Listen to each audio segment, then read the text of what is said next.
Shalom Bapak Ibu, saudara-saudara yang terkasih dalam Tuhan kita Yesus Kristus. Kembali dalam program kita Root to Fruitfulness, merenungkan kitab Amsal. Dan kita akan membaca Amsal 5 ayat 1 sampai yang kedua pada pagi hari ini. Demikian bunyi firman Tuhan, "Hai anakku, perhatikanlah hikmatku, arahkanlah telingamu kepada kepandaian yang kuajarkan, supaya engkau berpegang pada kebijaksanaan dan bibirmu memelihara pengetahuan." Saudara, telinga berfungsi sebagai organ yang mampu mendeteksi atau mengenal suara dan juga berperan dalam keseimbangan dan posisi tubuh manusia. Keseimbangan hidup dalam hidup kita ditentukan oleh apa yang kita dengarkan. Apakah kita mendengarkan kebenaran yang berguna untuk membangun tubuh kita atau sebenarnya tidak. Saudara, secara umum telinga terdiri dari 3 bagian. Bagian luar, bagian tengah, dan bagian dalam. Nah, bagian dalam ini ada yang dikenal dengan rumah siput atau koklea yang mengandung saraf pendengaran yang menghubungkan suara yang masuk didengar dan dihantar ke otak kita. Nah, masalah yang muncul dalam hidup kita adalah kita bisa mendengar, tetapi kita tidak mendengarkan. Saudara-saudara, kita memfilter suara-suara yang masuk ke telinga kita.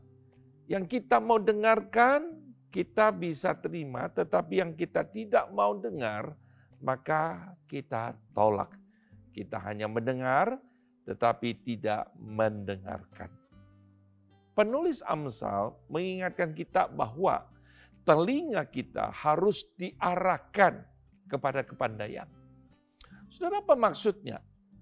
Kualitas hidup saudara ditentukan oleh apa yang kita dengar setiap hari. Mendengarkan yang baik pasti akan membangun hidup kita yang berkualitas. Ada banyak hal yang kita bisa dengar, tetapi tidak semua itu membangun, berguna. Di dalam NIV, pengamsal berkata, "Listen well to my words of insight." Listen well, dengarkan baik-baik. Bukan sembarang mendengar, tetapi mendengarkan. Mendengarkan apa, saudara-saudara? Firman Tuhan berkata, "Listen well to my words of insight." Saudara-saudara, artinya perkataan-perkataanku dikatakan yang memberikan wawasan, yang memberikan hikmat, yang memberikan kebenaran sehingga kita itu bijaksana.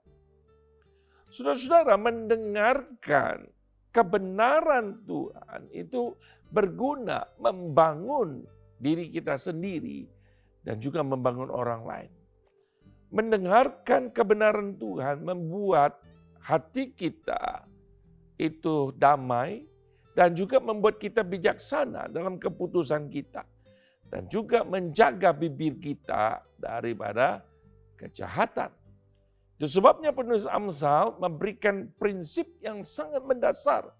Yakni, saudara-saudara, perhatikan. Apa yang kita dengarkan, itu menentukan apa yang kita akan simpan dalam hati dan pikiran kita. Dan apa yang kita simpan dalam hati dan pikiran kita akan menentukan apa yang keluar dari mulut kita.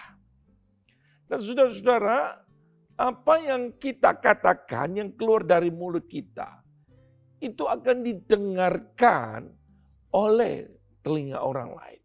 Dan ini ada sebuah siklus, saudara, yang terus berputar. Dan kalau saudara-saudara hidup kita ingin menjadi berkat, mari saudara kita mendengarkan kebenaran firman Tuhan. Seperti pada hari ini kau mendengarkan kebenaran firman Tuhan. Yang tentu membangun dirimu sendiri dan juga membangun orang lain, saudara. Yang membuat hidup kita itu berkualitas. Roma 10 ayat 17 berkata, "Jadi iman itu timbul dari pendengaran dan pendengaran oleh firman Kristus." Kiranya Tuhan menolong kita. Amin.